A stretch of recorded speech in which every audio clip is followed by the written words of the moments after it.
Greetings, Kindred. I am Voivode Maquette, and welcome back to Our World of Darkness and Level by Level, where we are going through the different powers of the World of Darkness, level by level. Today we are going to continue along the path of Thin Blood Alchemy, and we are going into the power that we've been waiting for a long time. This originally was a level 1, but the developers found that it was too powerful of a gift and moved it to a level 3, and that is Profane Hieros Gamos.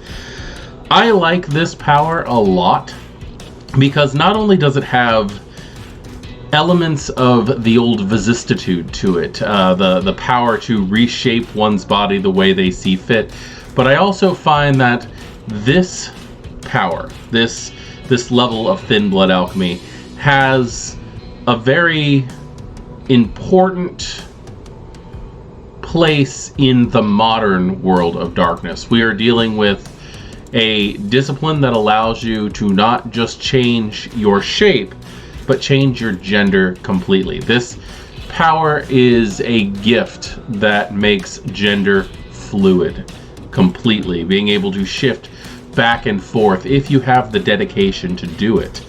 And I do believe that this is something that the world of darkness has been needing, especially since Vicissitude has been changed the way that it has been. Yes, Vicissitude could still be used in a fashion to do this type of thing, but the way that this goes about it is almost a more spiritualistic, ritualistic way of handling such a profound change to a character. The book itself says, alchemical texts speak of the great hermaphrodite, the union of contrast, day and night, male and female, life and death. Alchemists who master the worldly aspects of Hieros Gamos use the fluid nature of their condition to change their gender.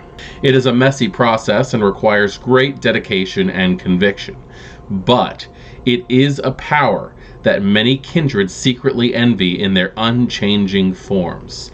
It is also a great way to change identity and to adopt a new mask. Now, I like the fact that it goes into the idea of old alchemical tomes when we're talking about this, because it's 100% true. As anybody who has studied the works of the great Hermes Trismegistus, or has gotten a hold of and read the Emerald Tablets of Thought, these are common beliefs in that structure. The as above, so below. The contrast, the what makes the world work. These are divine truths, physical truths throughout the world. There can be no light without dark. There can be no dark without light. Up, down, side to side, male, female, black, and white. There are plenty of other shades in between everything. There are definitely grays in the world when it comes to this. But the idea is to be able to master one and the other, to find the semblance of balance between. And I think this discipline really does hold true to alchemical practices and belief systems. And as somebody who has studied these systems myself for a very long time, reading this in this book is one of the main attractors to Thin Blood Alchemy that has drawn me to it. Now, as far as ingredients go, this is something that is going to take dedication to gather, because not only do you need the blood of the alchemist itself, you also need the blood of 5 different vessels who identify as the gender that you are trying to go for.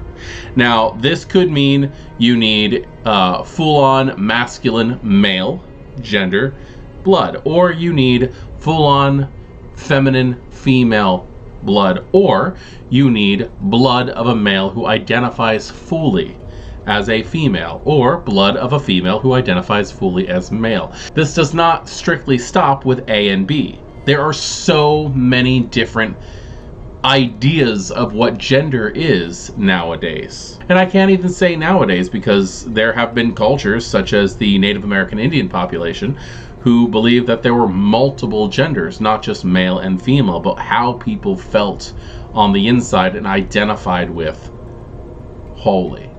And this is what calls into that. Now, the system for Profane Hieros Gamos states, after brewing the formula, the alchemist performs self-castration and or a mastectomy before falling into day sleep. So you are removing the genitalia or the breasts, depending if you are going from male to female or female to male or anywhere in between, whatever you plan on doing. If you decide to go completely agender, if you decide to go genderless, then everything would be removed at that standpoint. And you got to understand the severe dedication, the mental fortitude that someone has to possess to go against what everything says that they need to be doing, and to follow their heart and to follow their truth, and to actually gain the ability to do this type of thing. Now, I personally probably don't have room to talk much on this one. I am male, I identify as male, and I don't have any misgivings on that. But I know people. I have people in my life. I have people who are family to me, who I love unconditionally, who have been through this type of thing. And I truly believe that this power has the ability to, if run properly, if respected properly by the ST and the other players who are involved, this very well could honor the people who have been going through these kinds of personal disagreements with what they've been given forever. Because I don't believe that this is a 100% new thing. I think that this is something that people are now able to finally conquer and overcome. We have now reached the point of societal acceptance, or at least we better freaking well be on the way to let people do what they feel. Upon awakening, they find themselves a perfectly formed specimen of the desired gender. In essence, it is as if they were born that way. There are even stories of self-made dusk-born women giving birth to children. If desired, a modified procedure can create any configuration of gender or agender imaginable. That's so amazing. I love this. I cannot get over how welcoming this power is in the World of Darkness setting, at least in my opinion.